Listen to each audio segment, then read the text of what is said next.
Hello everyone, welcome back to my channel. So guys, हम BFF start कर रहे हैं। स्टोरी की इन्फॉर्मेशन और ऑथर का नाम मैंने मेंशन कर दिया है। सो स्टोरी स्टार्ट करते हैं। स्टोरी की शुरुआत में हमें दिखाया जाता है एक ब्यूटीफुल ओमेगा जिसने शॉर्ट्स पहना हुआ था और पिंक कलर की नॉर्मल सी सॉफ्ट शर्ट पहनी हुई थी। मॉर्निंग हो गई। ओमेगा ने उठते हुए अंगड़ाई ली। ओमेगा का नाम ईवो है। 19 year old, college student, parents नहीं है, घर में अकेली रहती है। ओमेगा ने अंगड़ाई लेते हुए कहा, आज लगता है मैं जल्दी उठ गई। ओमेगा ने खुद को मिरर में देखा, एडमायर किया खुद को और अलग अलग पोज देने लगी। कभी अपनी टमी से कपड़े हटाकर देखने लगती थी कि उसकी बॉडी का फिगर कैसा है और वो खुद को ही टच करते हुए स्माइल करने लगी। ओमेगा एक स्मॉल अपार्टमेंट में रहती है, फर्स्ट फ्लोर में, जिसका नाम लियू चंग अपार्टमेंट है। ओमेगा जो बहुत ज़्यादा स्माइल करते हुए फ्रेश होने के लिए चली जाती है। फ्रेश होने के बाद उसने बॉडी पर टॉवल लपेटा था। उसने टॉवल को उतारा और कमरे में ही कपड़े को चेंज किया। अपने रूम में कपड़े चेंज करने के बाद उसने फिर से मिरर को देखा तो अचानक हमें यहाँ मिरर की बैक साइड दिखाया जाता है। मिरर में ओमेगा तो सिर्फ खुद को देख रही थी, लेकिन कोई और भी ओमेगा को मिरर से देख सकता है। उसमें ओमेगा जो कुछ कर रही थी उस मिरर में साफ साफ नज़र आ रहा था। यहाँ ओमेगा सिर्फ खुद को देख सकती है, लेकिन वहाँ बैठा हुआ मास्क पहना हुआ पर्सन जो ओमेगा की बॉडी को एडमायर कर रहा था और कैमरे से उसकी पिक्चर्स ले रहा था। ओमेगा ने खुद को रेडी करने के बाद अब कॉलेज बैग पहना और दरवाजे को अच्छे से लॉक कर दिया अपने अपार्टमेंट के। वो वहाँ से जाने लगी तो अचानक नीहो सांग को गुजरते हुए देखा जो बाइक पर जा रहा था। उसने आवाज़ दी और कहा, नीहो सांग रुको। नीहो सांग ने बाइक रोक दी। ओमेगा जाकर उसके बाइक के ऊपर बैठ जाती है। नीहो सांग ने कहा, ईबो थोड़ा पीछे होकर बैठो। ओमेगा ने कहा, क्यों, चिपक के बैठने में क्या प्रॉब्लम है? वैसे भी तुम एल्वा तो नहीं हो, एक बीटा ही हो, और अगर मैं तुम्हें इस तरह कस के पकड़ लूँ तो? ओमेगा ईबो ने नीहो सांग की कमर से टाइटली पकड़ा, मतलब उसकी टमी को ग्रैब कर लिया और ज़्यादा पास होकर जब बैठने लगी, नीहो सांग ने अनकंफर्टेबल होते हुए कहा, ईबो मैं तुम्हारा बचपन का दोस्त हूँ, इसका मतलब ये नहीं तुम मुझे बार बार टीस करो। ईबो ने हंसते हुए कहा, चलो चलो लेट हो रहे हैं हम। यहाँ कोई ईबो को देख रहा था। सीन शिफ्ट होता है। ईबो घर वापस आती है, बैग को धड़ाम से बिस्तर पर फेंक दिया और कहा, ओ गॉड, आज मैं बहुत ज़्यादा थक गया हूँ। और उसके बाद ईबो ने पानी पिया। पानी पीने के बाद ईबो ने घर को देखा, थोड़ा वेयर्ड फील हुआ। उसने कहा, क्या ये सारी चीज़ें मैंने समेट ली थी? हाँ, शायद ऐसा ही होगा। ईबो ने अब बात लेने के बाद ईबो अच्छे से फ्रेश हो चुकी थी। ईबो ने बिस्तर पर लेटने के बाद आंखें बंद कर ली। उसे अब सुकून चाहिए था, उसको अपनी बॉडी को रेस्ट देना था। ईबो ने अपनी आंखें खोली जब उसको किसी का हाथ उसकी थाइस पर महसूस हुआ। इनर थाइस में जैसे ही अजीब टच फील हुआ, ईबो ने अपनी आंखें खोली। ईबो ने बहुत बुरी चीख मारी जब किसी अनजान इंसान को अपने कमरे में देखा। उसने पूरा ब्लैक कलर का कॉस्ट्यूम पहना हुआ था, नॉर्मल, यहाँ तक कि उसका फेस भी नहीं वाज़िया हो रहा था। अंधेरा कर दिया था ईबो ने। सोने से पहले लाइट ऑफ कर दी थी लैंप की। अब ईबो ने जल्दी से लैंप की लाइट ऑन कर दी और डर गई। ईबो ने देखा कि ये पर्सन जिसने अपने फेस पर मास्क पहना है वो उसे बस घूर रहा है और बहुत गुस्से में है। उसने ईबो की थाई से पकड़ा और उसे अपनी तरफ खींच लिया, जिससे ईबो बिस्तर पर स्लाइड होते नीचे की तरफ चली जाती है, मतलब कि उस इंसान के करीब। ईबो ने डरते हुए कहा, कौन हो तुम, मेरे कमरे में कैसे आए? उस पर्सन ने ईबो के बालों से पकड़ा और कहा, बहुत शौक है ना तुम्हें नीहो सांग के साथ चिपक कर बैठने का? उसकी बॉडी कहाँ कहाँ टच हुई थी तुम्हारे? यहाँ कुछ पूछा है मैंने, बताओ कहाँ कहाँ टच हुई थी? कौन हो तुम, मैं तुम्हें जानती तक नहीं, कौन हो तुम? माय डियर्स, पहली बात मैं आपको बता दूं, अगर आपको स्टोरी अब्यूजिंग, फोर्स और साइकोपैथ टाइप की स्टोरीज़ नहीं पसंद तो यहीं पर स्टोरी को स्किप कर दीजिए और स्टोरी छोड़ दीजिए, क्योंकि ये स्टोरी एक सैड स्टोरी है बट इसमें लव भी होगा। लेकिन अगर कोई ऐसी स्टोरी पसंद नहीं करता तो थंबनेल पहले ही देख लीजिएगा, और आई होप कि आप लोग थंबनेल देखने के बाद ही स्टोरी को क्लिक करते हुए ओपन करते हैं, क्योंकि बाद में लोग क्लिक करने के बाद, ओपन करने के बाद स्टोरी देखकर स्टोरी के ऊपर मेंशन भी होता है कि ये स्टोरी किस लिहाज से है, फिर भी एक कमेंट करके चाहते हैं कि क्या ये तो सैड स्टोरी है, स्टोरी में ऐसा क्यों हो रहा है। अगर स्टोरी पसंद है ऐसी तभी ये स्टोरी सुने, नहीं तो स्किप कर दें। लव स्टोरीज़ आपको दूसरी भी मिल जाएंगी, वो मैं आपको लिंक दे दूँगी। ओके, ये स्टोरी एक डिफरेंट स्टोरी है जो कि उन लोगों के लिए बनाई गई है जिन्हें ऐसी स्टोरीज़ पसंद हैं। सो स्टार्ट करते हैं। आई होप कि मुझे अब कोई नेगेटिव कमेंट नहीं दिखेगा। चलो। पर्सन की ग्रिप अपनी थाइस पर टाइट महसूस की और वो जो कुछ बोले इससे पहले उस पर्सन ने उसके मुंह पे ज़ोर से थप्पड़ मारा और कहा, बताओ कहाँ कहाँ टच हुआ था। मुझे छोड़ो, मुझे छोड़ो, कौन हो तुम, मुझे मत मारो, मुझे मत मारो। वो पर्सन ईवो के बालों से पकड़ लेता है और उसके मुंह पर फिर से थप्पड़ मारते हुए कहता है, बीच जितना पूछ रहा हूँ उतना बता, बकवास मत कर, कहाँ कहाँ छुआ था उसने तुझे। नियो सांग ऐसा नहीं है, वो मेरा दोस्त है, मुझे सब पता है, मुझे मत पता कौन तेरा यार है और कौन तेरा दोस्त है। बस आइंदा से अगर मैंने तुझे किसी और के साथ देखा ना तो देख तेरा क्या हाल करूँगा। ईवो को उसने फिर से पकड़ा और उसका फेस जोर से साइड टेबल में मारा। एक बार नहीं 3 बार। ईवो के नोज से ब्लीडिंग हो गई। ईवो बहुत बहुत ज़्यादा डर जाता है। वो अब ईवो के पास आते हुए कहता है, पता है मैं कौन हूँ? हाँ, पता है तुझे मैं कौन हूँ? नहीं, मुझे नहीं पता, मुझे नहीं पता। मैं तेरा प्यार हूँ, तेरा लवर, जो तुझे आज से नहीं कब से प्यार करता है, लेकिन तू है कि दूसरों को खुद को छूने देती है। हाँ, कैसी हूँ मेगा है तू। ईवो बहुत ज़्यादा डर चुका है। आखिर वो कैसे ना डरे। अचानक ही कोई ऐसा आ जाए तुम्हारे घर में और तुम्हारे साथ कुछ ऐसा करे तो कितना डर लगता है। ईवो ने कहा, मुझे छोड़ो, मुझे दर्द हो रहा है, मेरा प्राइवेट पार्ट। यहाँ दर्द हो रहा है? हाँ, जब ये जगह उससे टच हो रही थी तब दर्द नहीं हुआ, पर अब तुम्हें दर्द हो रहा है। हाँ, इस हार्टलेस पर्सन ने ईवो को ज़ोर से वहाँ पंच कर दी। ईवो ने अपने दोनों हाथ को अपनी बॉडी पर रख दिया और बॉडी को कवर करते हुए उसकी पूरी बॉडी में इतना बुरा पेन हुआ था उस जगह पर जब ईवो को पंच लगा। ईवो पूरी बॉडी में दर्द की वजह से ईवो की पूरी बॉडी कर्व हो जाती है। ईवो ने पूरी बॉडी कर्व कर ली और ज़ोर ज़ोर से रोने स्टार्ट कर दिया। वो पर्सन अब ईवो की तरफ देखता है और कहता है, रोना बंद कर और मेरी तरफ देख। आइंदा से मैंने तेरे करीब किसी को देखा ना, आज तो सिर्फ पंच मारा है, कल चीज कर रख दूंगा तुझे। ऐसा कहते हुए वो पर्सन वहाँ से चला गया। ईवो जो बहुत डर गया था, बहुत ज़्यादा। ईवो को इतना दर्द हो रहा था, उसके लोअर पार्ट में इतनी ज़ोर से उस पर्सन ने पंच किया था और उसके फेस पर भी निशान थे। उस पर्सन ने उसे बहुत मारा था और ईवो ने जल्दी से कॉल किया अपनी फ्रेंड को और कहा, मैंडी जल्दी आओ घर, मैंडी जल्दी आओ। मैंडी जो ईवो की बेस्ट फ्रेंड है, वो एक ओमेगा है। मैंडी जो कहती है, ईवो क्या बात है, तुम इतना क्यों रो रही हो, मैंडी जल्दी आओ घर, प्लीज़ घर आओ। मैंडी ने कहा, ठीक है मैं आती हूँ, फिक्र मत करो, तुम परेशान मत हो और रोना बंद करो। मैंडी ने कॉल कट नहीं किया, कॉल पर बात करती रही और ईवो के घर आई। घर को खुला देकर वो अंदर ही चली आई। ईवो ने रोते हुए मैंडी को गले लगा लिया और रोते हुए कहा, मैंडी मेरे घर में कोई आया था, मैंडी कोई मेरे घर में आया था, उसने मुझे बहुत मारा।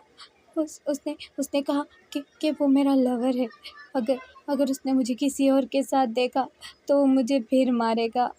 मैंडी ने कहा, क्या, कोई कैसे आ सकता है, वो यहाँ पर तो इतनी सिक्योरिटी है। अच्छा तुम रोना बंद करो। मैंडी ने ईवो के चेहरे पर स्कार्स देखे। ईवो के बालों से पकड़ के उस पर्सन ने उसे जब टेबल पे मारा था तो ईवो के फेस पे बहुत स्कार्स बन गए थे। उस पर्सन ने ईवो को ये तब कहा था, अगर वो उसकी नहीं हुई तो उसकी खूबसूरती को बर्बाद कर देगा। अगर उसे उसके चेहरे पर कोई भी छूता हुआ दिखा तो उसके चेहरे को बर्बाद कर देगा। मैंडी ने ईवो को गले लगाया और उसके आंसू साफ किए। मैंडी ने जल्दी से फास्टिंग बॉक्स उठाया और ईवो के फेस के ऊपर जितने भी ज़ख़म थे उसको साफ़ किया। ईवो का ब्लड निकल रहा था फेस से। लिप्स के कॉर्नर पर बहुत बुरा निशान था, मुंह पर बहुत निशान थे। मैंडी ने उसे गले लगाया और कहा, फ़िक्र मत करो, हम अभी पुलिस में कंप्लेन करेंगे। ईवो ने मैंडी को कहा, मैंडी मेरे मेरे लोअर एरिया में बहुत दर्द है। मैंडी ने कहा, क्यों, क्या उसने कुछ किया? ईवो ने अपनी आंखों को झुकाते हुए कहा, उसने मुझे यहाँ बहुत बुरा पंच मारा, मुझे यहाँ दर्द हो रहा है, उसने मुझे यहाँ ज़ोर से मारा मैंडी। अब मैंडी ने उसको गले लगा लिया और कहा, डरो मत, तुम फिक्र मत करो। हाँ, मैं अभी पुलिस को कॉल करती हूँ। और तुम्हें उसका चेहरा याद है? तुम्हें कुछ पता है क्या? तुम्हें कोई?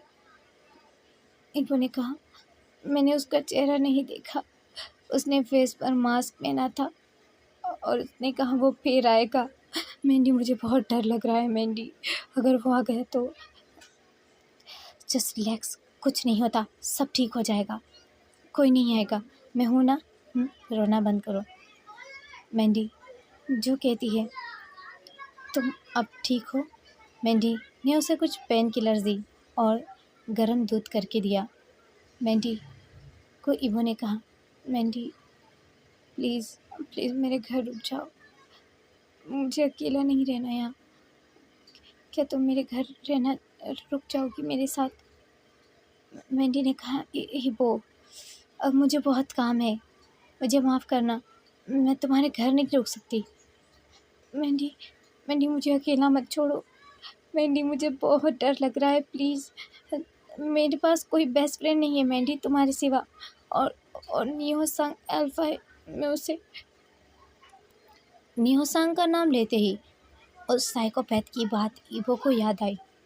बहुत शौक है ना तुम्हें निहो-सांग के साथ बैठने का?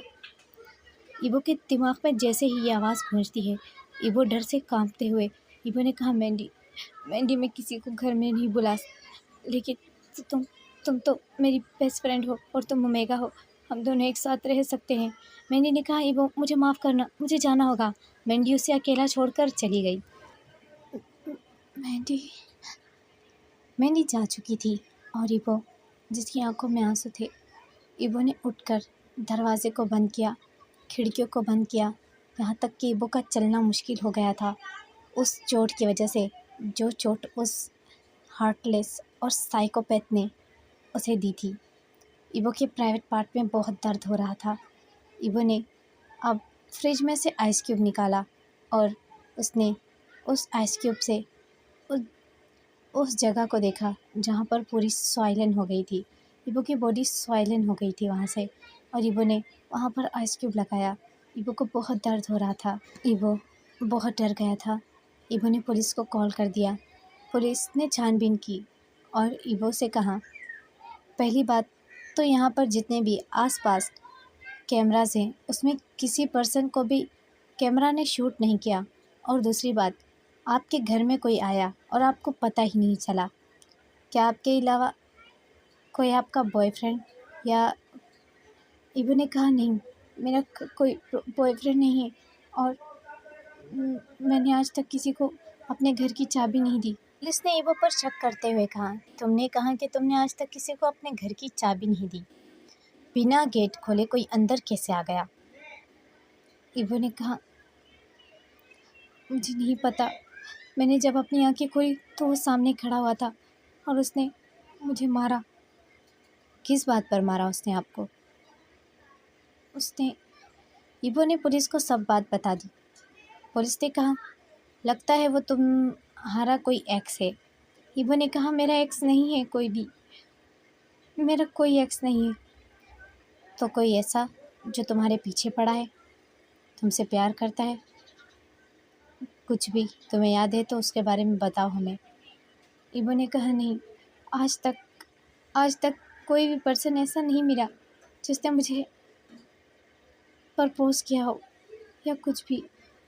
मैंने किसी को आज तक रिजेक्ट नहीं किया। अब पुलिस ने कहा ठीक है, हमने रिपोर्ट दर्ज कर ली है, अगर कोई ज़्यादा प्रॉब्लम होगी तो हम आपको सिक्योरिटी भी दे देंगे। ईवो ने कहा पर अब हमें चलना चाहिए, लगता है हमने अपना काफ़ी वक्त बर्बाद कर दिया है इस सब में। ईवो जो बहुत ज़्यादा अपसेट है, ईवो ने दरवाज़ों को, खिड़की को, हर एक जगह को अच्छे से लॉक कर दिया। ईवो ने खुद के ऊपर ब्लैंकेट डाला और उसकी बॉडी कांप रही थी डर से। अभी तक उसके दिमाग से वो सब निकला नहीं। उसकी बॉडी में वो दर्द उसे बार बार वो सब याद दिला रहा था। ईवो ने अपनी आंखें बंद की और उसे नींद आ गई। ईवो ने जब अपनी आंखें खोली, रात के 3 बज रहे थे। ईवो को वॉशरूम में शावर चलने की आवाज़ आई। ईवो ने डर से जल्दी से लैंप ऑन किया और ईवो को लगा शायद उसने शावर ऑन छोड़ दिया था, तो पानी आते ही शावर में पानी आ गया है। ईवो ने बहुत मुश्किल से चलते हुए, ईवो लंगड़ा कर चल रहा है। ईवो जो वॉशरूम के पास जाता है, लेकिन ईवो ने वॉशरूम से किसी के गुनगुनाने की आवाज़ सुनी, जैसे कुछ गाते हुए कोई नहा रहा हो। ईवो के हाथ कांपने लगे, यहाँ तक कि उसकी पूरी बॉडी कांपने लगी। ईवो जल्दी से भागते हुए जाकर अपने बिस्तर में छुप जाता है और ईवो ने खुद के ऊपर कवर कर लिया ब्लैंकेट। ईवो ने आंखें बंद कर ली। ईवो की सांसें बहुत तेज़ थी। ईवो को रोना आ रहा था। इस वक्त ईवो को बहुत ज़्यादा डर लग रहा था। वो पर्सन बाहर आया जो उसके घर में बात ले रहा था। उसने टॉवल से खुद को साफ किया और ईवो के पास आकर ईवो को बैक हग किया, उसे गले लगाया और उसके साथ सो रहा था। ईवो की आंखों से आंसू निकल रहे थे। ईवो ने आंखों को बहुत मुश्किल से बंद करके रखा था। ईवो की कांपती हुई बॉडी उस पर्सन को बहुत गर्म लग रही थी। उस पर्सन ने ईवो के फेस से ब्लैंकेट हटाया। ईवो ने आंखें बंद कर ली और ऐसा प्रिटेंड किया कि वो सो रहा है, हालांकि वो नहीं सो रहा था। इस वक्त उसकी दिल की धड़कन इतनी तेज़ है जितनी एक बिजली की रफ्तार होती है। ईवो बहुत ज़्यादा डर चुका है। उस पर्सन ने ईवो के फेस को छुआ। ईवो ने आंखें बंद की हुई थी। उसने ईवो के ज़ख्मों पर जब टच किया, ईवो ने डर से इतनी सी आवाज़ निकाली। बस उसे लगा कि वो नींद में ही आवाज़ कर रहा है। उस पर्सन ने ईवो के हर ज़ख्म पर अपने लिप्स से किस करना स्टार्ट किया। ईवो को बहुत बहुत डिस्गस्टिंग फील हो रहा था और बहुत डर लग रहा था। इस वक्त ईवो अपनी आंखें नहीं खोलना चाहता डर से। उस पर्सन ने आखिर में ईवो के लिप्स के कॉर्नर पर भी किस किया और कहा, बहुत ज़्यादा ज़ख्म दे दिया आज मैंने तुम्हें, तुमने मुझे मजबूर किया था ना। और स्माइल किया। ईवो को उसने अपनी तरफ पलट लिया और गले लगा लिया। ईवो जिसने आंखें बंद की हुई थी, उस इंसान के ठंडी बॉडी को अपने गर्म जिस्म पर फील किया। ईवो ने, ईवो की पूरी बॉडी शिवर कर रही थी। अब वो पर्सन सुबह के 4 बजते ही ईवो को छोड़कर वहाँ से चला गया। ईवो ने अपनी आंखें खोली। ईवो ने कांपते हुए फ़ोन उठाया और फिर से पुलिस को कॉल कर दी और कहा वो इंसान फिर आया था। पुलिस ने अब ईवो को साइको समझा और पुलिस ने उसको बिल्कुल इग्नोर कर दिया। ईवो ने पुलिस को सारी बातें बताई और कहा, मेरे घर के दरवाजे और खिड़की सब लॉक हैं, लेकिन फिर भी वो आया था। पुलिस ने कहा, अगर आपके घर की दरवाजे और खिड़कियां जब लॉक है तो कोई अंदर कैसे आ सकता है, वो भी कोई बाहर का पर्सन। और पुलिस ने कहा, हम सुबह आकर इन्वेस्टिगेट कर देंगे और अभी आप सो जाइए, हम इस वक्त आना मुनासिब नहीं समझते। ईवो ने रोते हुए अब फ़ोन को रख दिया। ईवो खुद की नीज़ को हक करते हुए बहुत रो रहा था। उसे आज तक इतना डर नहीं लगा। वो 16 साल की उम्र से अकेला रह रहा है, बिना पेरेंट्स के।